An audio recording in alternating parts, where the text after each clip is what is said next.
안녕하세요, 조승현입니다. 오늘 조승현의 탐구생활에서는 이태원에 와 있는데, 제가 한 2000년대 초반부터 가끔씩 이태원에 와서 놀기 시작했는데, 이태원이 우리나라의 소비 문화가 발전하는 것에 진맥을 짚을 수 있는 그런 동네라고 생각을 항상 했습니다. 예를 들어서 우리나라에서 처음으로 스피키지라든지 스탠딩 바가 유행하기 시작한 곳, 아니면은 사람들이 막 이렇게 맥주 한 병 가지고 다니면서 밍글링하는 문화가 들어온 것도 제 기억에는 이태원이었고요.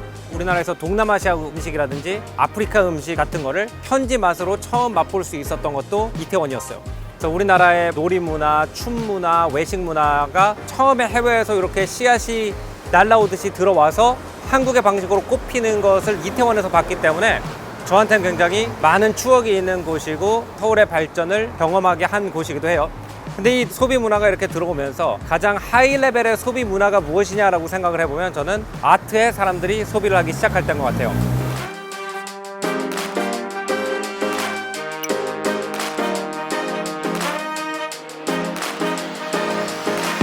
이번에 이제 MMM 컨텐츠 때문에 키아프 갔다가 피렌체에서 우피치 갤러리를 보면서 이제 두 가지 제가 생각을 하게 됐는데, 서점 가가지고 가장 잘 팔리는 책들 보면 아직도 뭐 모딜리안이라든지 피카소, 미국의 앱스트랙 익스프레셔니스트 작가들, 이런 사람들의 책이 가장 많이 있잖아요. 근데 그게 벌써 우리 할아버지 대 일이구나. 그러니까 책이 나올 때까지 기다려서 트렌드를 포착하면 이미 그거는 다 지나간 사람들 얘기구나. 그렇기 때문에 조금 더 이렇게 상업적인 갤러리들에 가가지고 지금 활동하고 지금 프로모션된 아티스트가 누군지를 알아야겠다는 생각을 했고요. 키아프 가가지고 느낀 거고, 두 번째는 이제 우피치 갤러리 가가지고 느낀 건데, 보티첼리를 실물로 딱 봤을 때 저는 이런 생각을 했어요. 아직도 영상이나 사진으로 전달이 안 되는 게 있어서 다행이다. 요즘 너무 뭐 인터넷 검색하면 다 나오니까 집 안에서 나갈 이유가 점점 없어졌다고 생각을 했는데, 예술만큼은 진짜 그 스케일, 그 다음에 실물이 가지고 있는 어떤 광택, 질감, 이런 거가 하나가 돼가지고 그 감동을 느껴야지, 이만한 걸로 보고는 나 이 작품 알아라고 하는 건 좀 무리가 있다. 그래서 이제 실물을 많이 봐야겠다는 생각, 이런 것 때문에 이제 갤러리 비짓을 좀 하려고 여기 오게 됐고요.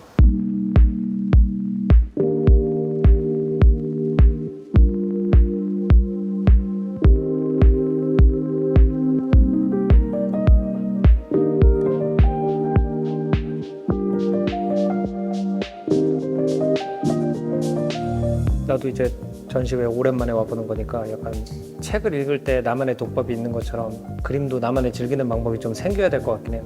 내가 피하려고 그러는 거는 미리 카탈로그를 다 읽고 와서 내 머릿속에 있는 정보를 작품하고 자꾸 매칭시키려고 하는 거, 그거를 좀 피하기 위해서 이거를 읽지 않고 보자, 1. 그 다음에 2, 그냥 무슨 얘기를 하려고 그랬는지, 어떤 스토리텔링이 있는지 좀 해석해보자. 그 다음에 이제 전문가들이 뭐라고 썼는지 보자. 내 의견이 형성될 수 있는 시간을 스스로한테 주는 그런 방식으로 한번 보겠다라고 하고 있어요. 이쪽에 있는 그 각양각색의 삶을 살고 있는 분들의 이제 폴트레이트 있잖아요. 근데 가운데 보면은 여기 하늘이 있고 빛이 있잖아요. 빛과 그림자가 있잖아요, 말 그대로. 그 다음에 반대쪽에 보면 바다가 있거든요, 이 가운데. 그리고 여기 보면은 폴트레이트 뒤에 굉장히 강한 컬러가 들어가 있어요. 그러니까 가운데 있는 바다하고 하늘은 색깔이 있는지 없는지 모를 것 같은 약간 묘연한 이런 색깔로 다 이렇게 파묻혀버리는, 약간 이게 난 재밌는 것 같아요.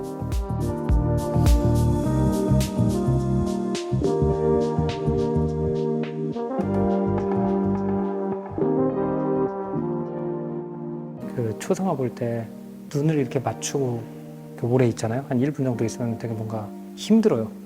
그래서 눈을 맞추고 있을 때는 저 사람이 무슨 생각하는지 무시를 할 수가 없게 되는 인간적인 뭔가가 있는 것 같아요.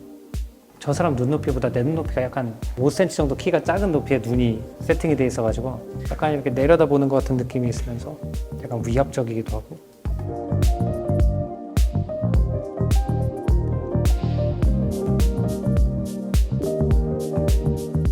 아까 보면 되게 막 컬러도 다양하고 사람들의 옷차림도 다양하고 성적 정체성도 다양한 그 분들의 모습 가운데 이렇게 바다가 있는데, 바다도 옆에 다 갖다 붙여놓으면 되게 달라 보이는?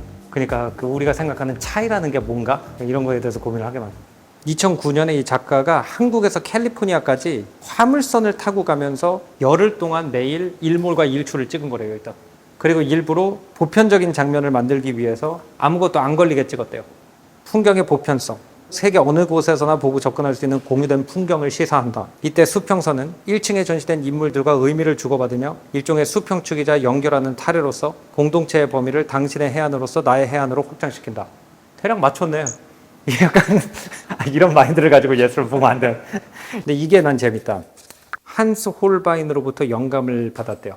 그러니까 한스 홀바인이 헨리 8세 이렇게 하고 있는 거 그린 사람이고, 왕실 초상화처럼 약간 다 딱 이러고 앉아 있거나, 그리고 뒤에 있는 그 컬러들 있죠. 목처럼 왕실 초상화에서 뒤에 이렇게 드레이핑에 있는 그 색깔로 만들었대요. 한 줄 평을 말하자면 인간의 스펙트럼이 주제인 것 같아요. 우리가 빨주노초 파남보 인간이 볼 수 있는 색깔의 영역, 이거를 빨간색부터 보라색까지 다 합쳐서 하나의 스펙트럼이라고 그러잖아요. 그래서 다양한 스펙트럼이 있다 인간한테. 그러면은 빨간색 사람도 있고 초록색 사람도 있고 뭐 보라색 사람도 있고, 여기도 보면은 이제 똑같은 바다를 찍은 건데도 다양한 스펙트럼이 표현이 되잖아요. 여기는 약간 붉은 계열이고, 여기는 노을빛 계열이고, 여기는 푸른색 계열이고, 하지만 다 같은 바다잖아요. 그래서 인간이라는 게 다양하면서도 보편적이고 보편적이면서 다양하다. 네, 제 해석은 그렇습니다.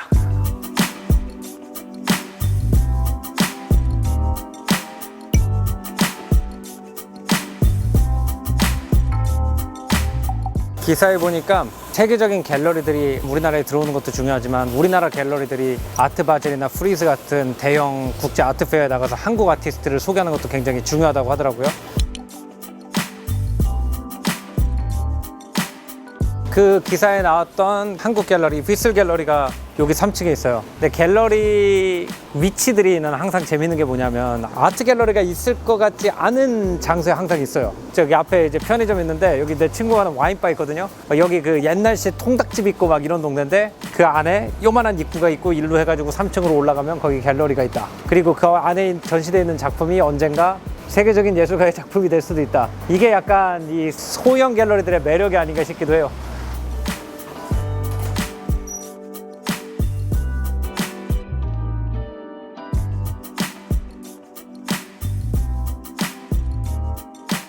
보티첼리 작품 중에서 이 플로라, 꽃의 여신 캐릭터가 이렇게 입을 벌리고 그 입에서 이렇게 꽃이 나오는 장면이 있거든요. 그거의 현대 버전 같은, 우리 그 식물의 잎 같은 거 보면은 이렇게 물이 지나다니는 그 베인 있잖아요. 그게 이렇게 눈동자 안으로 이렇게 퍼져 있는. 개스를 해볼게요. 그러니까 생명체가 뭐 식물이 됐든 동물이 됐든 나무 껍질이 됐든 그 안으로 뭔가 액이 흘러야 되잖아요. 그래서 그 액이 흐르도록 하는 그 관들이 인간 몸 안에도 있고 약간 식물 몸 안에도 있는데, 아까 그 그림도 그렇고 이것도 그렇고 약간 그런 거를 표현하려고 한 거 아닌가? 그래서 우리 왜 내셔널 지오그래픽 다큐멘터리 같은 거 보면 버섯 같은 게 쫙 자라가지고 이렇게 이어지는 느낌이나, 아니면은 이렇게 잎사귀 안에 이렇게 물 쭉쭉쭉쭉 들어가는 거 보면 뭔가 이렇게 느껴지는 감정 같은 거 있잖아요. 그런 게 난 좀 느껴지거든요. 심장 같기도 하고, 꽃 비슷한 게 늘어져 있는 거 보면 뭔가 식물의 어떤 벌브 같은 느낌도 있고. 와우, 약간 생명력의 폭발이랄까? 케미칼 숲 안에서 뭔가 이렇게 생명들이 막 터져 나오는 약간 이런 느낌이 있는 것 같아요. 여기 보면 아래에서 이렇게 조그만 꽃들이 피어나고 있고, 생명이라는 게 되게 대체로 메시한 데서 자라잖아요. 막 정글처럼 약간 습하고, 약간 플랑크톤이라든지 이런 거 번식 많이 하는 것도 약간 구정물 같은 데서 번식 많이 하고, 이런 막 뭔가 섞이고 자꾸 덥고 약간 습한 그런 느낌이 들면서도 생명의 모양으로 막 빚어지는 것 같은 느낌. 오, 유니콘이 나타났어요.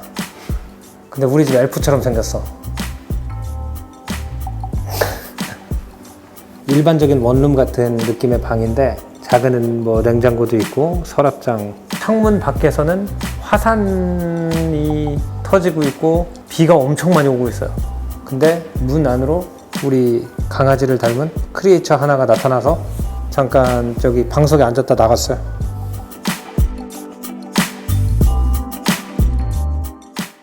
소셜미디어에서 작업을 하기 시작했다가 나중에 그게 미술관으로 넘어온, 그러니까 정말 요즘 약간 트렌드 책에서만 읽던 그 새로운 양상의 예술가네요, 진짜.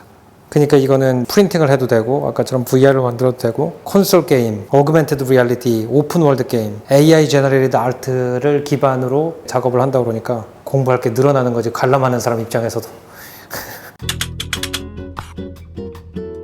옛날 미술사 관련 책을 읽다 보면은 뉴욕에서 뭐 앤디 워홀이라든지 뭐 제스퍼 존스, 뭐 프랭크 스텔라 이런 분들이 활동하던 50년대, 60년대에 그들만큼이나 전설적인 일레나 소나 밴드라든지 리오 카스텔리 이런 아트 딜러들이 다른 나라의 수집가들한테 이런 예술가들을 소개하면서 뉴욕의 미학이 뉴욕 사람들만의 미학이 아니라 세계 미학에 공헌을 하는 방향으로 이제 뻗어나가서 우리도 그런 미학을 잘 습득해가지고 어떻게 보면 알고 있잖아요. 그래서 다른 나라 딜러들이 많이 우리나라에 와서 다른 나라에서 뜨는 예술가들을 우리가 더 빨리 알게 되고 우리나라에 많은 갤러리들이 생겨서 우리나라에서 만들어지는 미학을 딴 나라에서 빨리 알게 되면은 그게 이제 아트 센터가 되는 길이기 때문에 앞으로도 이런 조그만 갤러리들 많이 다니면서 제가 보고 느낀 거에 대해서 좀 얘기를 하려고 합니다. 자, 오늘 조승현의 탐구 생활은 여기서 마무리하겠습니다. 다음번엔 더 재밌는 문화 역사 이야기로 여러분 찾아뵐 테니까요. 구독, 좋아요 많이 눌러주시고요. 전 다음 시간에 뵐게요. 안녕히 계십시오.